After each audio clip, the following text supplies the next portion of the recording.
When fear gets strong enough that it's at least a little overwhelming, there are three different kinds of ways that people can respond to it.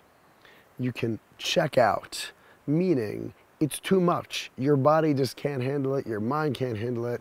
You just kind of dissociate, you go elsewhere. That's checking out. You can freak out, which means it just fills up your body and it just comes out in a scream or a shake or some other kind of sound. That's freaking out. Or you can chill out. You can figure out how to calm your system down, to relax it enough so that what was overwhelming is no longer overwhelming.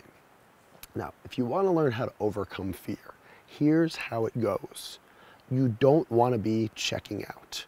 Checking out means that you're just kind of gone from the playing field and there's really nothing to be done but slowly find your way back, and then you're still in the same place you were before. No fear has been overcome.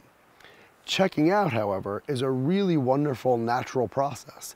It's just something that's built into us. It's like the idea of a deer in headlights. Well, the deer in headlights is the deer in headlights because they have the same built-in mechanism that we do that has them freeze sometimes when they're overwhelmed.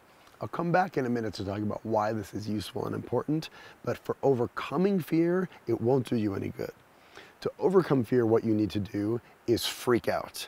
You need to be able to move the energy of the fear through your body and discharge it. If you watched my previous video on overcoming fear about discharging fear, we talk a lot about and show as an example how discharging fear makes it possible to then not be afraid of the thing that was previously scary. It's just another natural response that we have. It's necessary to let fear do its thing and move through your system to come out of you. However, sometimes fear is so strong that the freak out response is huge and disorganized and so overwhelming that it causes people to check out.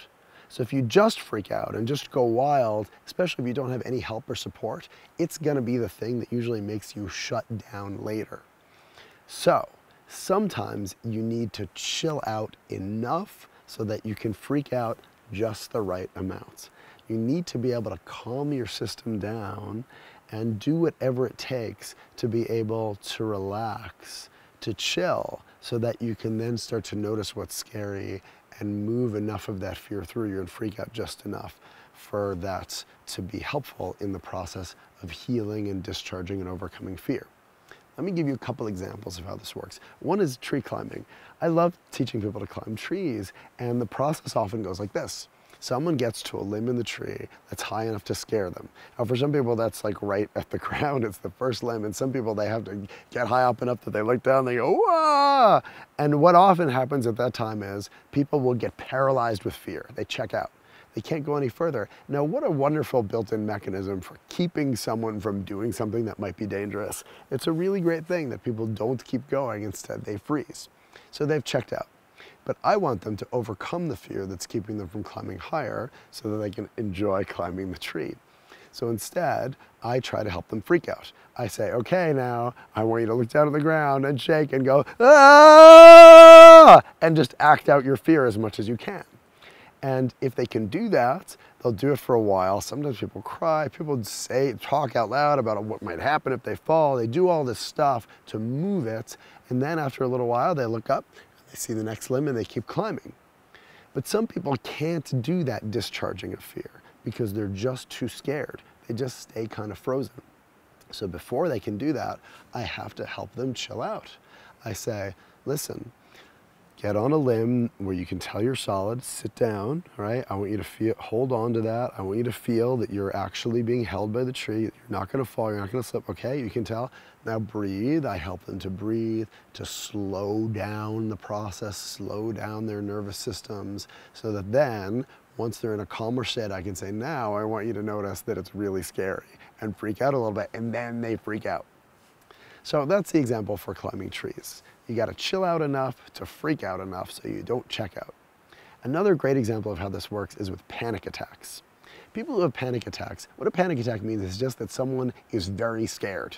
In fact, the term panic attack is sometimes used for what happens when people just get really scared and feel it and it overwhelms their whole system, and people think there's something wrong with that, as if that shouldn't be happening. Now, there's more to say about panic attacks, and I will in the next installment in this series on overcoming fear. But for now, I'll say that what's useful for people to do when they're having panic attacks is to have the panic attack.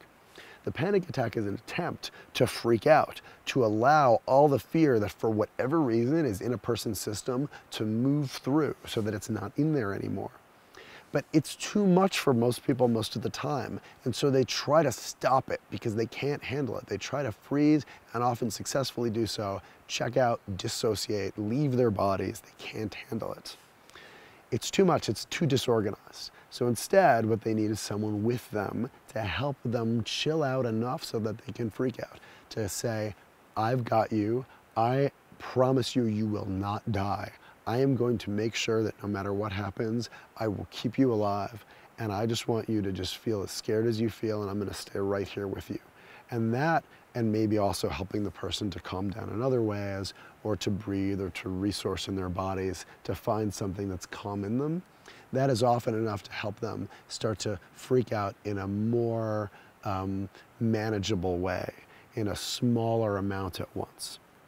Freaking out enough to heal the fear that they have to chill out enough to be able to get to so they don't check out.